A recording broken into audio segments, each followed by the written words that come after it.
ஓம் சாய்ராம்.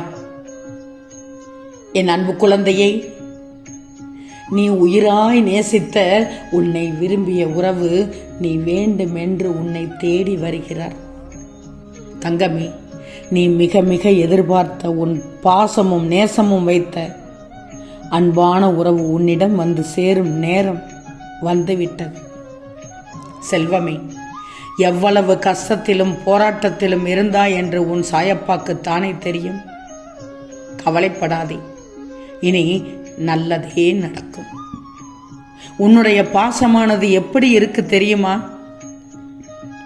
படிக்கட்டில் இருந்து தடுக்கி விழுந்தவர்களை கூட பாசத்தால் தடுக்கி விழுந்தவர்கள் தான் அதிகம். உன் மீது பாசம் வைத்தவர்களே அதற்கு சாட்சி. காலம் முழுவதும் தாயின் அன்பில் வளருவாய். ஆனால் கணவன் மனைவியின் அன்பு நெடுந்தூர பயணம். அதில் மனதில் தொய்வு என்பது இருக்கக்கூடாது. அன்பாக இருந்து விட்டால், அதை அள்ளி அள்ளி கொடுத்து விட்டால் உறவு என்றும் நீடிக்கும். பாசம் பிணைக்கும். பிரிவு என்ற சொல்லுக்கே இடம் இருக்காது. ஒன்று மட்டும் நல்லா தெரிஞ்சுக்கோ, துன்பங்களை தாங்கும் மனதாகவும் இன்பங்களை வாரிக் கொடுக்கும் இணையாகவும் கிடைத்த உறவு கணவன் மனைவி மட்டும்தான். வயதுகள் 100 கடந்தாலும், ஏன் தலைமடி கூட நரைத்தாலும், இரு உறவுகளின் பந்தத்தில் முளைத்த அன்புக்கு மட்டும் வயதுகள் என்பது கிடையவே கிடையாது. உன்னிடம் எதையும் எதிர்பார்த்து இருப்பதில்லை. கணவன் மனைவி உறவு அன்பை மட்டுமே கொடுத்தால் போதும். தன் வாழ்நாள் வரையிலும் ஒற்றுமையாகவே இருப்பார்கள். பிரிவு என்பதற்கு பேச்சே இருக்காது. நோய் என்று படுத்தால் உன் வழியாகவும், துன்பம் என்று வந்தால் அதை தாங்கும் இதயமாகவும் உன்னை தாங்கி பிடிப்பவள் மனைவி மட்டுமே. இன்னும் ஒன்றும் தெரிஞ்சுக்கோ தங்கமே, தந்தையின் அன்பு போல கணவனின் அன்பு உண்மையானது. கேட்காமல் கொடுப்பது தந்தையோட குணம். எதையும் யோசிக்காமல் செய்வது கணவனுடைய மனம். இவை 2 உறவுகளுக்கும் வேறுபாடு இல்லை. உன் நிழல் கூட உன்னை விட்டு பிரியலாம். உன் உடல் கூட மண்ணை விட்டு நீங்கலாம். உன் மனைவியின் எண்ணங்கள் மட்டும் உன்னை விட்டு பிரியாது. இந்த சாயப்பாவின் அறிவுரையை கேட்டு நடந்துகிட்டேனா வாழ்வில், உன் இல்லற வாழ்வில் பிணக்கு இருக்கவே இருக்காது. கருத்து வேறுபாடு என்பது இருக்கவே இருக்காது. அன்பு கூடும்.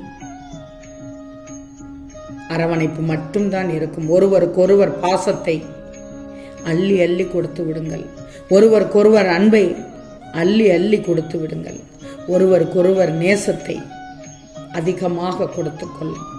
அதீதமாக கொடுத்து கொள்ளுங்கள். விட்டு கொடுங்கள்.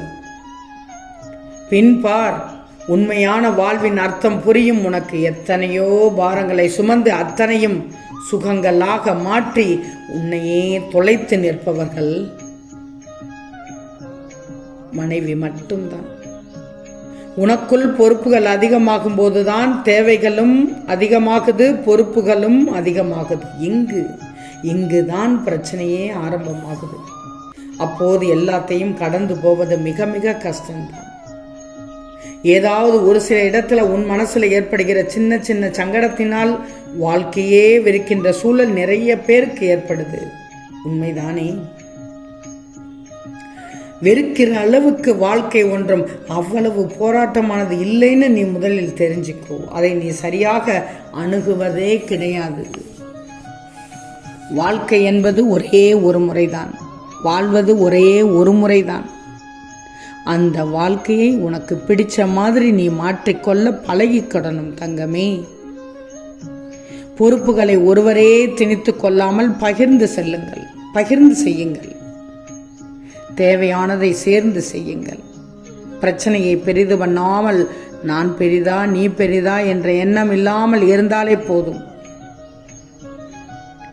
நாகரிகமும் அன்பு நிறைந்த பேச்சும் இல்லைனா விரிசல் உண்டாகிவிடும்.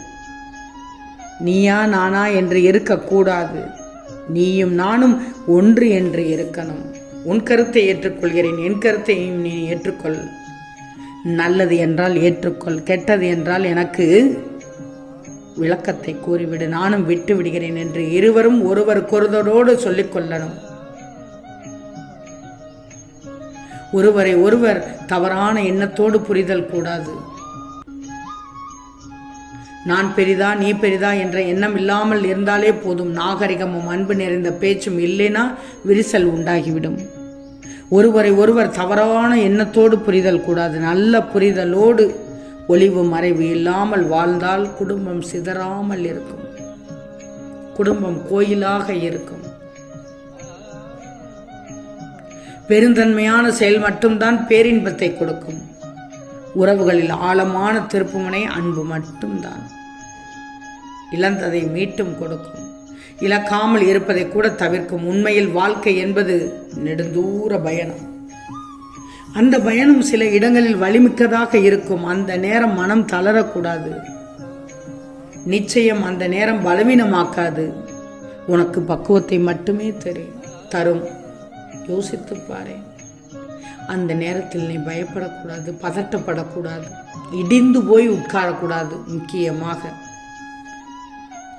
சில விஷயங்களை நீ உன்னை புரிய வைக்கவே இப்படிப்பட்ட நிகழ்வுகள் இருக்கும். உன் மனதை குழப்பக்கூடாது. அந்நேரம் யார் பேச்சையும் கேட்கக்கூடாது. சற்று நிதானமாக இரு, சற்று மௌனமாக இரு. சற்று அந்த விஷயத்தை ஆற போட்டு விடு. அலசக்கூடாது. உனக்கான பொற்காலம் இப்போதே தொடங்கிவிட்டது. சில தடங்கல்களினால் அனைத்தும் உன் பிரார்த்தனையால் வென்று விட்டாய். சில தடங்கல்களினால் உன் குடும்பத்தினால் ஏற்பட்ட மன சங்கடங்கள் அனைத்தும் உன் பிரார்த்தனையாலேயே வென்று விட்டாய். நீ உன் சாயப்பாவின் அறிவுரையை கேட்டு பிரிந்த பாசமான உன் உறவை அன்பால் தக்க வச்சுக்கோ.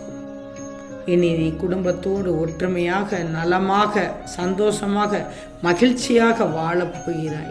இதில் எந்தவித சந்தேகமும் இல்லை. கூடிய விரைவில் நீ விரும்பும் எண்ணங்கள் நிறைவேறும். செல்வம் பெருகும்.